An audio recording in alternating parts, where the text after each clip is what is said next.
बीड शहरातील संस्कार कॉलनीमध्ये घरफोडी झाल्याची घटना घडली असून रोख रकमेसह सोन्याचे दागिने लंपास केले आहे। ही घटना दिनांक 10 जुलै रोजी पहाटे 3 वाजता घडली असून आज 11 जुलै रोजी दुपारी 12 वाजता शिवाजीनगर पोलीस ठाण्यामध्ये गुन्हा दाखल करण्यात आला आहे। बीड शहरातील संस्कार कॉलनी या ठिकाणचे कुटुंब धुळ्याला लग्नासाठी गेले होते। 2 दिवसांनी त्यांनी परतल्यावर घरात येऊन पाहिले तर चोरी झाल्याचे दिसले आहे। हा प्रकार 10 जुलै रोजी पहाटे 3 वाजण्याच्या दरम्यान उघडकीस आला आहे। बीड शहरातील गयानगर भागातील संस्कार कॉलनीत ज्ञानेश्वर विष्णुपंत आनेराव वय 41 वर्ष यांचे घर आहे। ते 8 जुलै रोजी पत्नी मुलगा मुलगी यांच्या समवेत धुळे येथे लग्न समारंभासाठी गेले होते।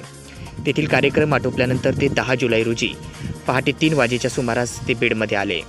यावेळी त्यांना त्यांच्या घराचे कुलूप तुटलेले दिसले।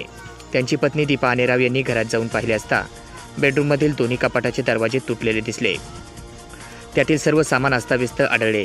लॉकर उघडून पाहिले असता त्यातील सोन्याची बोरमाळ, कानातील झुंबरजोड, पिळ्याची अंगठी व रोख 14,000 रुपये असा एकूण 65,000 रुपयाचा मुद्देमाल लंपास करण्यात आला।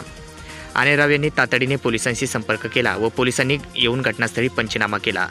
त्यानंतर शिवाजीनगर पोलीस ठाण्यामध्ये या प्रकरणाची नोंद करत अज्ञात चोरट्याच्या विरोधात आज गुन्हा दाखल करण्यात आला। याचा पुढील तपास शिवाजीनगर पोलीस हे करत आहेत।